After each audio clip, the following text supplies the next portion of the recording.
Thanks for the invitation, Anna, and nice to meet you guys online somewhere where in this beautiful Europe.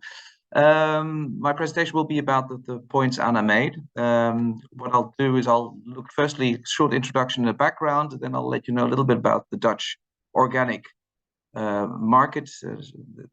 Unfortunately, that is not very impressive, but I'll just explain a little bit more. What we are very happy about is the Dutch Organic Action Plan.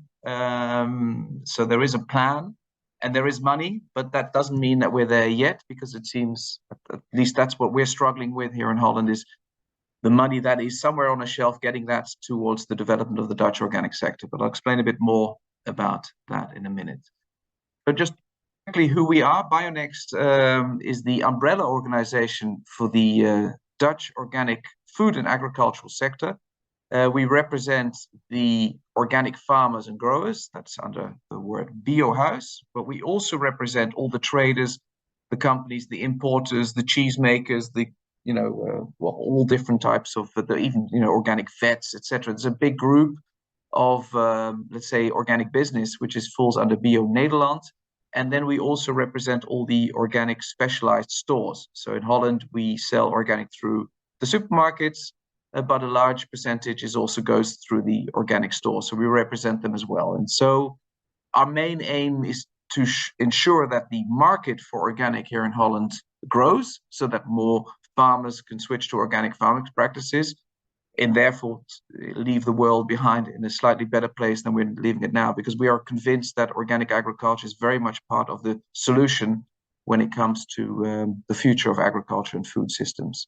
So we do this through advocacy, lobbying, research, networks, capacity building, basically. So it's the broad sense of lobby with this team. And so we run projects on the one hand, and we do the lobbying on the other hand. So this is sort of a split in the two.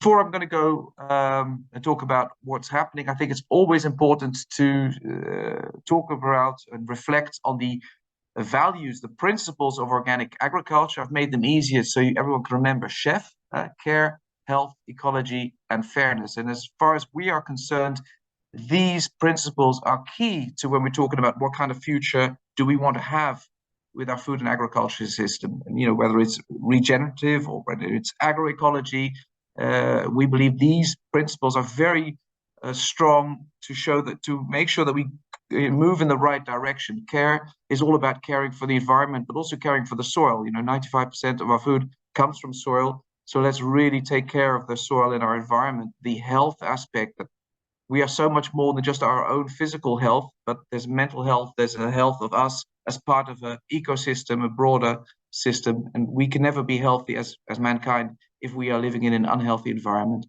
The ecology is very much based on the principles that we should work in harmony with nature, together with nature, instead of trying to fight nature. That is the only way we are going to be able to feed a growing world population, is by working with nature. And obviously fairness is more the social sustainability side. You can never build a future-proof food and agriculture system if people along the supply chain lose out, particularly the farmers, but also other people. We need to work towards a win-win-win-win-win situation so that everybody has a positive feeling. That means we need to have more value with our food systems, more value. Another aspect that I want to bring with you is why we believe that organic is very much ready for the future, and will be very much part of the European debate on sustainable agriculture in the future. And those 5 advantages I've made into the word first, as you can see. So there's a farm to fork. I'm sure we've already discussed that this morning. The European Green Deal, wanting to make Europe climate neutral by 2050, and the agricultural strategy farm to fork recognizes the role of organic agriculture, and it goes for 25% organic.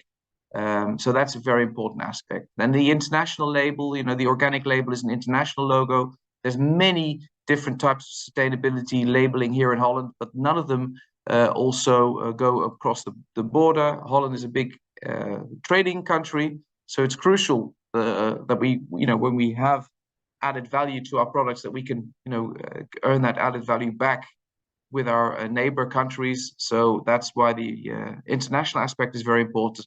Organic agriculture, organic farmers adhere to strict rules and are controlled by independent bodies. We have the sustainability proven story on broad sense, on climate, on biodiversity, on water, on nitrogen, on animal welfare, on health. There's hard, solid scientific evidence to show that organic is part of the solution and not part of the problem.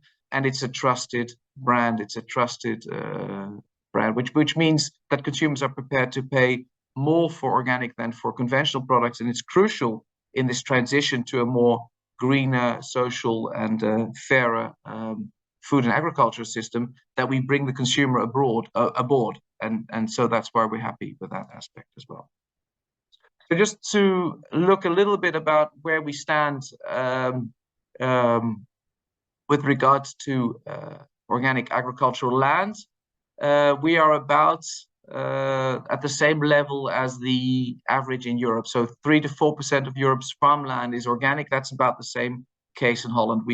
It's sometimes 3.7, sometimes 4, sometimes 3.5. But generally speaking, we are not doing very well when it comes to the percentage of agricultural land in the Netherlands. The main reason for that is that the Netherlands for the last 50 years has been focusing very much on high production levels. How can I get as much milk out of a cow?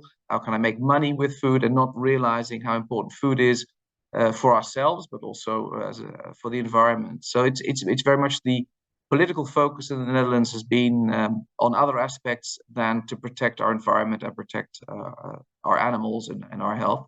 So that's why we're at the bottom of many of these lists, and unfortunately we're at the top of the lists, which are not very positive lists, like biodiversity loss, water pollution, nitrogen emissions, CO2 emissions. So what our role is as an organic movement in the Netherlands is to bring the Netherlands further up the positive lists and bring them further down the negative lists. So this is the agricultural land. When we look at the market, similar case, we always see that Switzerland, Denmark, Germany, France, Austria, and Scandinavian countries are doing very well when it comes to organic consumption. And again, there, Holland is around the 3-4%. So a lot of work to do, I would say. If we just look a little bit more in depth on the Dutch market, we see that the total supermarket turnover is around 30 billion euros. Organic is a very small part of that, about 3-4%. As I said, market share is also about around that level. We see that supermarkets play a very big role when it comes to selling organic products, and much of my time is spent with supermarkets, helping them come to strategies as to sell more organic products. One of the aspects that is working actually very well, and we're very happy with, is what we call the product exchange strategy.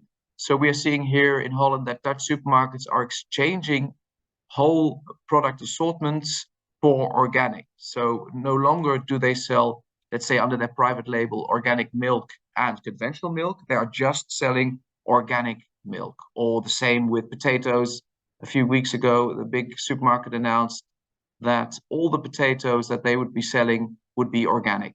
So this is big steps, and I think this is something that we're very enthusiastic about, because it really leads to more perspective for conventional farms as well to switch to organic farming practices. So dairy and eggs are a very popular category. And just to move on then to this, 93% of Dutch households buy organic. Now, I'm not necessarily saying that they are aware that they're buying organic, but we see that we are reaching many of the households in Holland with organic. And I think the most important one here is that that consumers have indicated in numerous surveys that if they knew more what organic stands for, they would be willing to pay that extra price. At the moment, the association of organic is only it's more expensive. And particularly now in a time of the economic and the energy crisis, people are preferring not to spend their money on organic. So we really need to get the message out there about value, because we do see that people are prepared to buy more organic if they have the knowledge about that. So the main reasons, obviously, which won't be very different to many of the other countries, is that for people choosing organic, is that the fact that we are not using these chemical pesticides. So it's an ego motive. I don't want chemicals in my body, so I choose organic. But animal welfare is a very important aspect. And in the third place, the additional additions of colors, fragrances, and flavors to products. What we are, however, seeing is that a big group is growing very fast now with young people who are concerned about the environment and about biodiversity loss, and they are choosing organic for that reason as well. But we need to get that message much more across about the climate bonus of organic with regards to these younger groups. So then, what are the political developments? Well, we know that the United Nations have said that the future of agriculture depends on the future of soil. And they've mentioned that there are 5 forms of agriculture as far as the United Nations are concerned that are future-proof when it comes to soil. And that is organic agriculture, agroforestry, conservation agriculture, agroecology, and no tillage. So this is positive that the United Nations are specifically mentioning organic as one of the future roads to success if we want to continue to feed a growing population. Well, the IPCC, obviously also very well known, is calling also on agriculture to really adapt and change and get its act together, because 23% of global CO2 emissions come from agriculture and deforestation. So there's a big aspect there. And the positive news is that organic can be very much be part of the solution instead of the problem. And I will say, repeat that, actually, they can be very much part of the soilution, because the soil is very much key here when it comes to fighting climate change. So the European Commission already talked about the Green Deal, the farm to fork strategy. This is not just about the 25% organic land. It's also about reducing pesticides, reducing antimicrobials, reducing the artificial fertilizer story. So this is all leading to the fact that organic, that farming in general in Europe is going to be completely in sort of a makeover. And so it's not just that we're continuing with business as usual and we want to push organic, but the whole farming system in Europe is going through a phase where we're going to be re-looking at what are we doing here when it comes to soil, biodiversity, climate. And as I said, organic is very much seen as part of the solution. So we believe that 25% it will be easily achieved, and possibly will go far beyond that. That's leading to the Dutch government finally coming in action. We're very happy with Europe, because if it wasn't for the farm to fork and the Green Deal, the Dutch politicians wouldn't have come into action. So they have now. And this is 19th of December, where you see the Minister of Agriculture in the middle there presenting the organic action plan, whereby the Dutch are saying we're going for 15% organic land. So Europe is obviously going for much higher. The European Union is around about 9% at this moment. So from 9 to 25% is roughly the same as to go from about 3-4% to this 15%. So we're very enthusiastic that there finally is a plan and also money. And I just want to take you, this is obviously in Dutch, but I just want to show you a few things which is important here. To the right, you see the recognition that organic agriculture leads to a gezondere bodem, which means healthier soil, cleaner water systems, lower emissions, nitrogen emissions, more biodiversity, and better animal welfare. So it's not just us from the organic sector saying, guys, this is great. This is now the Dutch government officially recognizing that for these aspects, organic is very much part of the solution. We also are working very hard to get climate in there as well. So informally, everybody agrees with us on climate, but it's a difficult one, and the lobby from the conventional agriculture is very strong on that one. So that's positive. Then you see 3 aspects there. You see meer biologische productie, so more organic production. We're focusing on more knowledge and innovation, and obviously the market is crucial. If we don't work on the market, then the other stuff will never work out. And we're also very happy with Europe having said that when it comes to more knowledge and innovation, if you want to go to that 25%, you need to spend at least 30% of your budget on innovation on that aspect. So we formed a consortium here in the Netherlands, with all the knowledge parties, universities, and partners sharing the knowledge with farmers and others. And we said it's crucial that we work together. So the money that is available now will be used in a very smart way.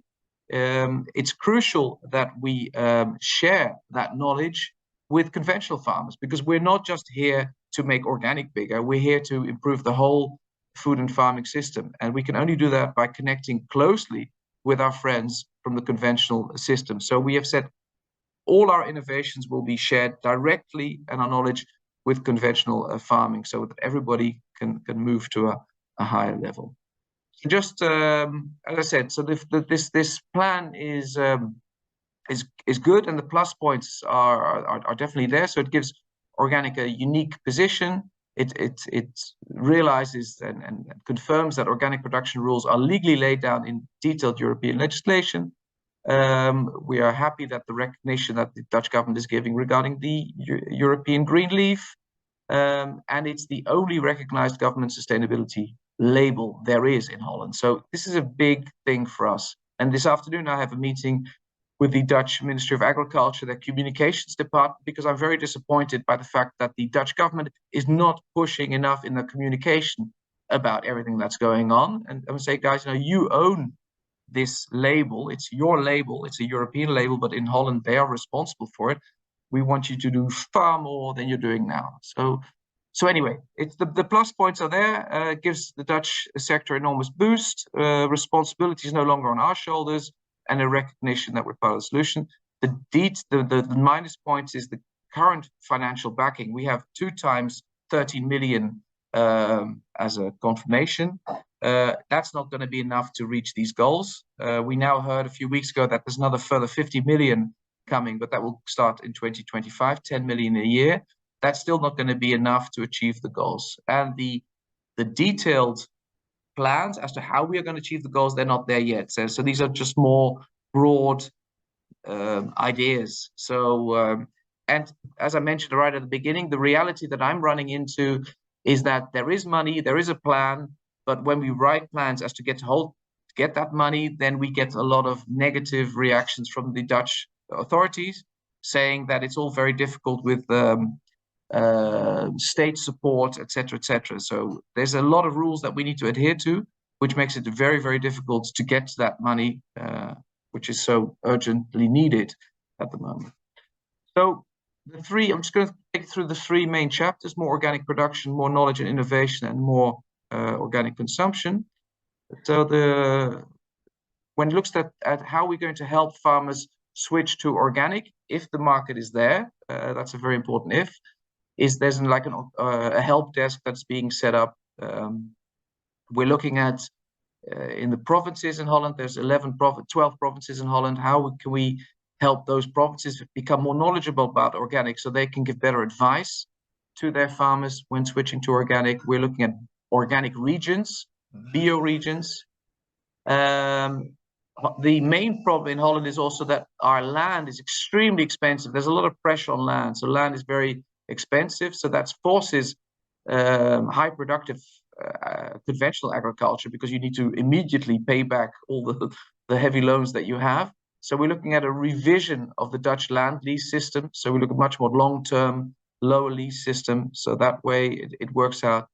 The central government obviously owns a lot of land. So they're looking at how are we distributing that land? Are we just using it to make a lot of money? Or should we also show that we are the ones that need to show example, lead by example? There's a further commitment to continuing the further development of organic. And, obviously, I think we need to be aware of the fact that organic is not always perfect. I mean, there's a lot of things that we can still continue to develop and become more sustainable, more biodiversity, etc., etc. So that recognition is also important. And then we look at the innovation calendar. We have now an organic knowledge agenda, which was presented 3 weeks ago. So that would have all the projects that are currently working on, also looking at what has already been done in the past. Let's not, start new with things. I'm also very much pushing that we work closely with our European partners, because many of the information that we are now trying to develop is already there in Germany and in other countries, in Switzerland and Austria. Often then we meet the Dutch authorities. They say, no, we want proof for the Dutch system. But I'm saying, let's be pragmatic about this and get starting. And 80–90% of the results shown in other countries in Northern Europe we can use as well. But okay, so that's a discussion that's going on as well. We're looking at the conversion courses, so the transition period for conventional farmers. And obviously education. This is a big thing. Holland is a big knowledge place for agriculture, but the knowledge of lecturers about organic is very, very poor. And actually it's quite negative. So when a student asks them about organic, they're often quite negative about that. So I'm spending a lot of time at these universities, but also at schools, higher schools, green schools, to do presentations about organic. And I always start with the organic bullshit bingo. So I have all the preconceptions that people have about organic, and I address them first, and then we can start having a conversation. So it's hard work, but it's important work that we're doing there. So, and then finally, more organic consumption and market development. There's a website that we launched about the organic trademark. That was earlier this year. We're very, very closely working with supermarkets to see, like I mentioned right at the beginning, how they can exchange products for organic. We're also advising them to do their pricing differently, so to price their products at this, their main products at the same price for organic, but obviously paying organic farmers the price. There's a market development team being set up. The Dutch government wants to change their purchasing system to 25% organic. We're looking at organic school schemes. I'm also very much in touch with the whole out-of-home segment, food service companies. A lot of food is being consumed out of home.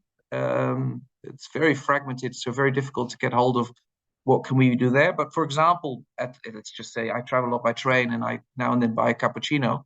But why not serve only organic milk for your cappuccinos at all the Dutch train stations, for example? It's a very simple one.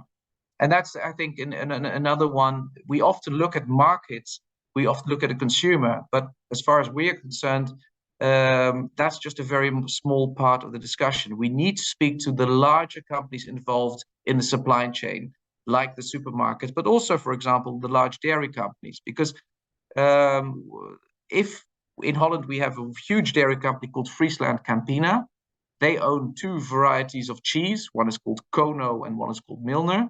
Now, if they decided in the boardroom at Friesland Campina to make Kono and Milner cheese organic, then more than 1,000 conventional dairy farms could switch to organic.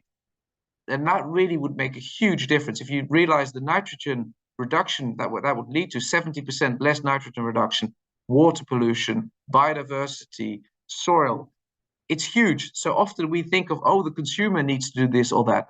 The consumer is important, but let's please put particular pressure on the large guys in the supply chain, because they are the ones making the difference. If a supermarket decides only to offer organic potatoes, then you will see that the share of organic potatoes will go up, logically. If you keep them next to each other and there's a price difference and organic is more expensive, you're not going to reach this 15% or this 25%. So, desperate times call for desperate measures. And these are the discussions that I'm having a lot now with these large players, but also with banks, et cetera, et cetera. So that's mainly the points that we have there. Just to finish off, a few good quotes. Dans un environnement qui change, il n'y a pas de plus grand risque de rester immobile. Jacques Chirac. In a changing environment, there isn't a bigger risk than to stand still. It's the same what Charles says here. It's not the strongest of the species that survives, not the most intelligent that survives. It is the one that is most adaptable to change. And then the Dutch one there, it says, waiting for change without doing something yourself is like waiting at a train station for a boat. We all need to get in action, all of us, and this is, I think, the clue here. And organic is very much the way forward, as far as not just as far as we're concerned, but many people. So I'm excited about that new phase that we're now going into as an organic movement. Thanks for your attention.